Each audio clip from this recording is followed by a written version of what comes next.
नमस्कार बच्चों। Hello students. मेरे यूट्यूब चैनल ई टीचिंग गुरुकुल में आप सबका स्वागत है। एनसीईआरटी मैथ्स क्लास 9th में चैप्टर 2 में जो पॉलिनोमियल्स है तो उसमें एक लॉन्ग डिवीजन मेथड्स होता है, उसको मैं आपको बताने जा रहा हूँ।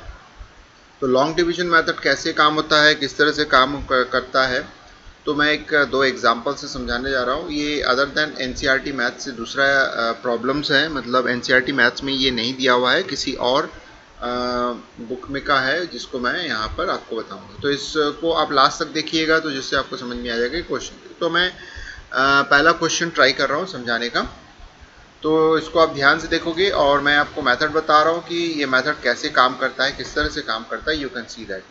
तो हमारे पास क्वेश्चन दिया हुआ है कि ये बता रहा है कि verify by the division algorithm. तो ये जो लॉन्ग डिवीजन एल्गोरिथम है इसको हम लोग डिवीजन एल्गोरिथम बोलते हैं फॉर द पॉलिनोमियल्स। तो आपके पास दो पॉलिनोमियल दिया हुआ है, पी एक्स दिया हुआ है और जी एक्स दिया हुआ है।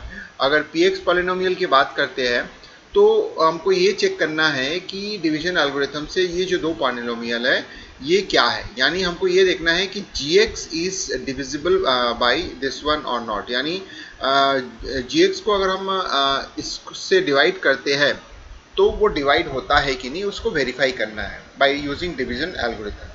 तो इसका मतलब होता है डिवीजन एल्गोरिथम जब हम सॉल्व करते हैं तो विच मीन्स दैट आपको क्या करना है, ये जो gx है gx को आपको डिवाइड करना है। और किससे डिवाइड करना है, px से डिवाइड करना है। और px से डिवाइड करने के बाद जो भी आएगा वो आपको सॉल्व करना है। तो इसके लिए मैं यहाँ पे स्टार्ट करता हूँ। तो मैं सिंपल सी बात है, पहले मैं यहाँ पे लिखूंगा x+2। ठीक है। अब मैं यहाँ डिवाइड करूँगा और ऊपर जो होता है मेरे पास जो भी डिवीजन होगा वो ऊपर लिखते जाऊँगा।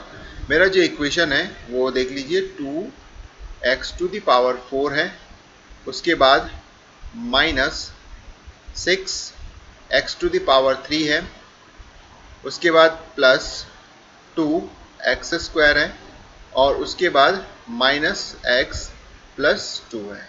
इसको सॉल्व करना है। तो जब मैं इसको सॉल्व करूंगा तो वन बाय वन इसको आपको स्टेप बाय स्टेप आपको बताते जाऊंगा क्या होता है।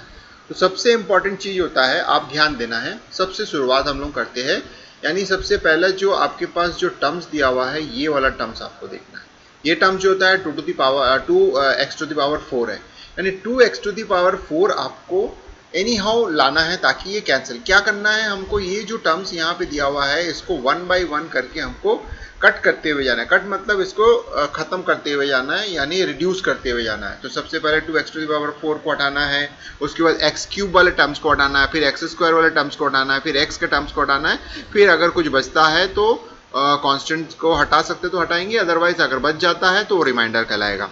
तो यही यानी हमारा टारगेट ये रहता है कि हमारे पास ये जो वैल्यू है, ये वैल्यू दिया हुआ है x+2, इसका यूज करते हुए ये जो हमारे पास जो टर्म्स दिए हुए हैं इसको हमको मतलब रिड्यूस करते जाना है। यानी जो भी x के फॉर्म में है, यानी x⁴, x³ x², इसको हमको रिड्यूस करते हुए जाना है। तो सबसे इंपॉर्टेंट चीज होता है, मैं यहाँ कैलकुलेशंस बताऊंगा। हमारे पास है x+2। ठीक है। अब x+2 में ऐसा क्या मल्टीप्लाई किया जाए कि हमारे पास जो होता है एक टर्म 2x⁴ आ जाए, ये हमारा टारगेट है। तो डेफिनेटली है हमारे पास x है, तो इसका मतलब होता है अगर मैं x³ कर देता हूं तो x⁴ आ जाएगा। और साथ ही साथ हमको क्या चाहिए, 2 भी चाहिए। तो इसका मतलब है 2x³ कर देता हूं तो हमारे पास ये जो टर्म्स दिया हुआ है इसका, तो हमारे पास ये सिंगल टर्म्स है। हम इसमें क्या मल्टीप्लाई कर रहे हैं, 2x⁴, 2x³ कर रहे हैं। तो ये हो गया हमारा फर्स्ट टर्म जो डिवाइजर के डिवाइड कर रहे हैं, तो ये हमारा क्वोशिएंट के फॉर्म में आना लग गया। अब आ जाते हैं, फर्स्ट क्वेश्चन हमको मिल गया। अब ये जब हमने इसको लिया है तो इसका मतलब है ये इसको इससे मल्टीप्लाई करेंगे तो इसका जो वैल्यू आएगा वो यहाँ पे लिखना है। तो यहाँ पे मैंने पहला टर्म्स लिखा है और दूसरा टर्म्स में जब मल्टीप्लाई करूंगा 2x³ को 2 से मल्टीप्लाई करूंगा तो मेरे पास जो आएगा 4x³ आ गया। अब ये जो वैल्यू मैंने वहां निकाला है उसको यहाँ लिख दूंगा। तो सबसे पहला होता है 2x⁴ जो टारगेट था कि रिड्यूस करना है उसको निकाल लिया, और दूसरा प्लस साइन के साथ जो होता है 4x³, ये हो गया हमारे पास। अब इसको सॉल्व करना है। तो सॉल्व करने के लिए हमेशा इसको क्या होता है, माइनस करते हैं। माइनस मतलब अगर ये प्लस साइन है तो माइनस किया जाता है, तो इसका ऑपोजिट लिए, तो यहाँ अगर ऑपोजिट लिया तो पूरे टर्म्स में हमको नेगेटिव वैल्यू लेना है, यानी अगर पॉजिटिव है तो नेगेटिव हो जाएगा, नेगेटिव है तो पॉजिटिव, यानी जस्ट ऑपोजिट साइन को सभी टर्म्स में लेना है। जिससे क्या हो रहा है कि हमारे पास ये वाला टर्म्स हट गया, यानी एक माइनस है और एक प्लस है तो हट गया। अब यहाँ पे माइनस साइन है 6 के साथ और यहाँ पे 4 के साथ माइनस साइन है, और दोनों का जो पावर है यानी दोनों में जो वेरिएबल है वो है एक्स क्यूब। तो इसका मतलब है ये आपस में जुड़ जाएंगे। जब आपस में जुड़ जाएंगे तो इसमें हमारे पास माइनस साइन और आ जाएगा 10x क्यूब। तो ये हो गया हमारा एक टर्म्स। अब ये वाले टर्म्स को हमको यहाँ पे लेके आना है, तो इसके सामने प्लस साइन है तो मैं लिख दिया 2x स्क्वायर। चलिए कोई बात नहीं है, ये हो गया हमारा पूरा टर्म, ये जो हमने लिख दिया पूरा ये आ गया। अब इसको हमको सॉल्व करना है, तो इसको सॉल्व करने के लिए अगेन हमारा टारगेट है -10x क्यूब।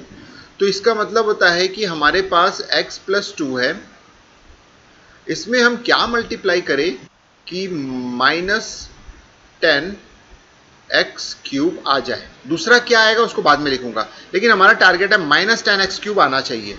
तो इसका मतलब होता है ऑलरेडी x है हमारे पास। अब मैं अगर यहाँ पे एक्स स्क्वायर करता हूँ तो हमारे पास एक्स क्यूब तो आ जाएगा, और साथ ही साथ यहाँ पे -10 को कैसे लाना है, तो -10 तो कहीं से नहीं आ सकता, सिर्फ -10 को यहाँ पे यूज़ करना है। तो विच मीन्स दैट यहाँ पे हमारे पास -10x क्यूब ये आ गया, हमने ये यूज़ किया। अब जब हमने यूज़ किया तो अब इसको मल्टीप्लाई करूँगा तो एक में तो -10x क्यूब आ गया, और दूसरे में जो हमारे पास आएगा देखिए यहाँ पे -20, 10x क्यूब है तो 20x square, sorry 20x square आएगा। अब इस वैल्यू को मैं यहाँ पे लिख देता हूँ, -10x क्यूब -20, ये हो गया, ये 2 है और ये 20x स्क्वायर। तो ये मैंने सॉल्व किया।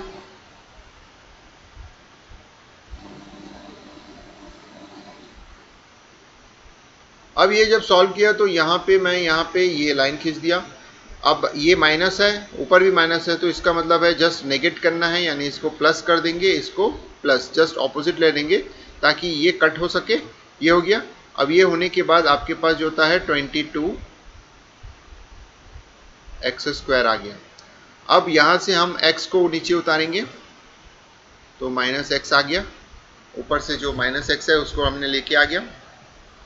अब इसको सॉल्व करना है। अब इसको सॉल्व करने के लिए 22x स्क्वायर हमको लाना है, तो 22x स्क्वायर के लिए अगेन मैं ये वाले टर्म्स को यूज़ करूँगा, और इसमें क्या मैं मल्टीप्लाई करूँगा कि मेरे पास होता है 22x स्क्वायर आ जाए। तो 22x स्क्वायर आने के लिए मैं यहाँ पे x का मल्टीप्लाई करूँगा तो x स्क्वायर आ जाएगा, और साथ में 22 को यूज़ करूँगा तो 22x स्क्वायर आ जाएगा। तो जब मैं इसको मल्टीप्लाई करूँगा तो मेरे पास आएगा 44x, तो यहाँ आ गया। अब मैं यहाँ पे क्या टर्म्स यूज़ करूँगा, तो मैंने यूज़ किया है 22x स्क्वायर, सॉरी 22x मैंने यूज़ किया, तो 22x को यूज़ किया तो 22x स्क्वायर आ गया हमारे पास, और प्लस 44x आ गया।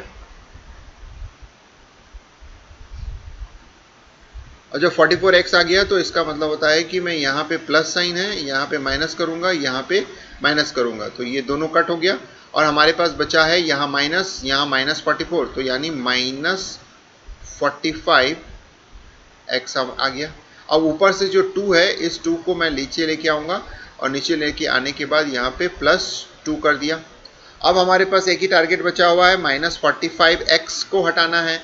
तो -45x के लिए हमको यहाँ पे यूज़ करना पड़ेगा x + 2 इंटू माइनस, क्या किया जाए कि आ जाएगा, तो -45 से मल्टीप्लाई करूँगा तो ये आ जाएगा -45x, और यहाँ पे आ जाएगा -90, आप देख सकते हैं। तो जब मैं इसको सॉल्व करूँगा तो यानी ये हो गया। हाँ, यहाँ पे हमको ऊपर लिखना पड़ेगा कि हमने क्या किया है, हमने किया है -45 से मल्टीप्लाई, तो वो हो गया। तो यहाँ पे आएगा -45x -90। अब माइनस है तो इसको प्लस लेना है, प्लस है तो माइनस लेना, जस्ट ऑपोजिट, क्योंकि हम नेगेट कर रहे हैं। ये कट कर देना है, और ये हो जाएगा आपका 92। ये हो गया आपका आंसर।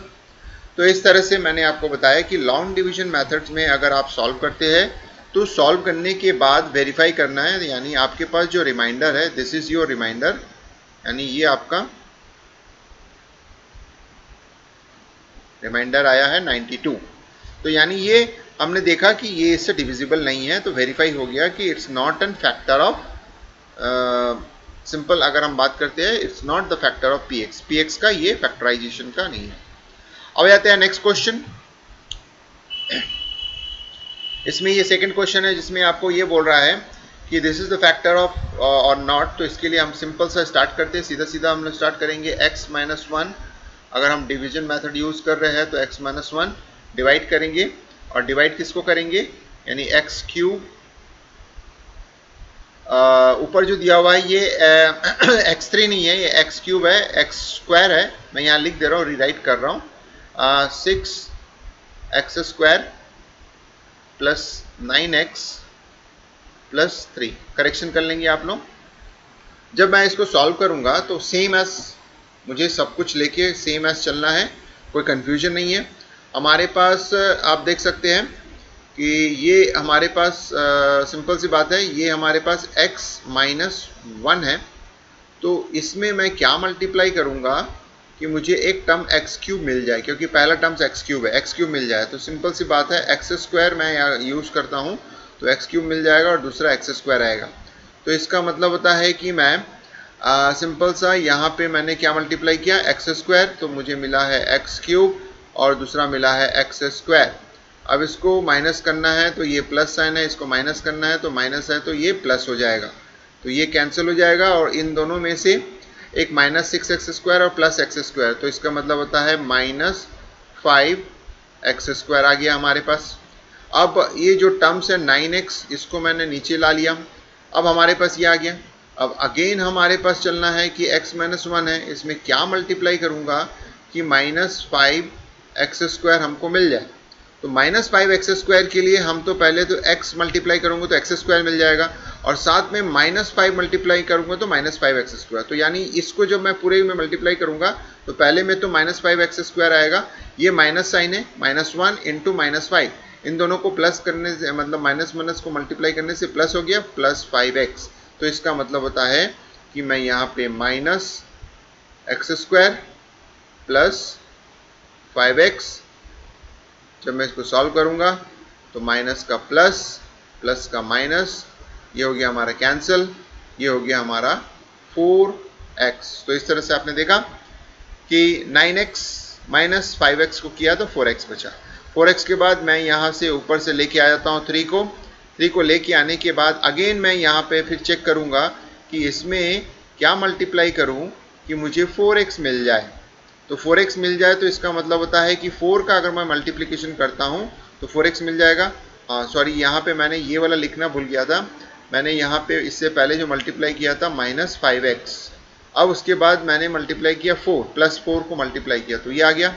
तो जब मैं प्लस 4 को मल्टीप्लाई किया तो 4x माइनस 4, तो इसका मतलब होता है मैंने ये 4x लिखा और माइनस 4 लिखा। तो इस तरह से मेरे पास जो होता है प्लस का माइनस, माइनस का प्लस, तो जो मैंने कट किया तो कट करने के बाद ये हमारे पास 7 आया। So this is the part कि ये मेरा रिमाइंडर है।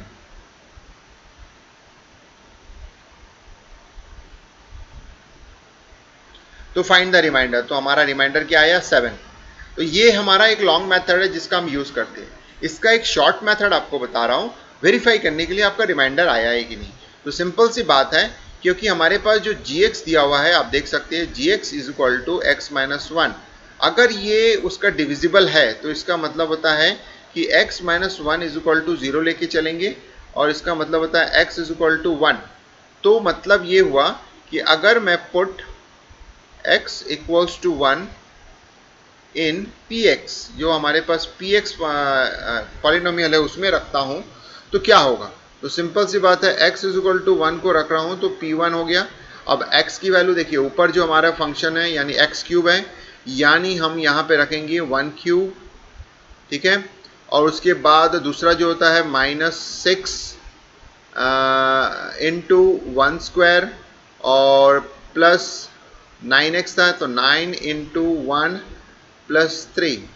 तो इसको जब मैं सॉल्व करूंगा तो 1 माइनस 6 प्लस 9 प्लस 3। तो सिंपल सी बात है, 1 माइनस 6 तो माइनस 5 आएगा, ठीक है, और प्लस 9 प्लस 3 12 आएगा। तो हमारे पास जो आंसर है वो 7। तो देखिए ये जो वैल्यू है और हमने जो ये वैल्यू निकाला है दोनों सही है। तो इसका मतलब है ये एक मेथड है जिससे आप वेरीफाई कर सकते हो, यू कैन वेरीफाई इट कि द रिमाइंडर विल बी 7 और नॉट। तो ये जो अप्रोच है, यानी ये जो मैंने आपको बताया है, ये एक सिंपल मेथड है जिससे आप चेक कर सकते हो। आपका एक्चुअल जो मेथड है वो ये है जिससे आपने सॉल्व किया है, और इसमें अगर सॉल्व करके सब कुछ सही आया है तो इसके फुल मार्क्स मिलेंगे आपको। और उसके बाद आपको वेरीफाई करने का एक तरीका है कि आपने जो यहाँ सॉल्व किया है ये सही तरीके से सॉल्व हुआ है कि नहीं, इसको हम कैसे वेरीफाई करें। तो उसके लिए आप ये वाला चेक करके देख सकते हैं। तो चेक करने से अगर वैल्यू आ रहा है तो इसका मतलब है आपने जो यहाँ सॉल्व किया है वो सही है। इसके बाद आपके पास कुछ क्वेश्चंस दिए हुए हैं जिसको आप ट्राई कर सकते हैं, और इसमें अगर कोई भी परेशानी होता है या कोई भी चीज़ ऐसा है जिसको आप सॉल्व नहीं कर पाते हो, जो मैंने मेथड बताया उसी मेथड्स का यूज़ करके आप इन तीनों को सॉल्व कर सकते हो। अगर एनी काइंड ऑफ प्रॉब्लम अगर आपको फेस होता है तो आप मुझे बताइएगा, तो मैं इसका एक वीडियो बना के आपको शेयर करूँगा। तो चलिए बच्चों, अगर ये वीडियो आपको अच्छा लगा, इस वीडियो लेक्चर के माध्यम से अगर आपको कुछ भी थोड़ी बहुत जानकारी मिली है कि पॉलिनोमियल डिवीजन कैसे होता है, लॉन्ग डिवीजन मेथड या पॉलिनोमियल एल्गोरिथम का यूज़ करते हुए हम सॉल्व कैसे कर सकते हैं, तो आप इस वीडियो को लाइक कीजिएगा, शेयर कीजिएगा और मेरे YouTube चैनल को सब्सक्राइब करना नहीं भूलिएगा। तो वंस अगेन बच्चों, इस वीडियो को लास्ट तक देखने के लिए दिल से धन्यवाद।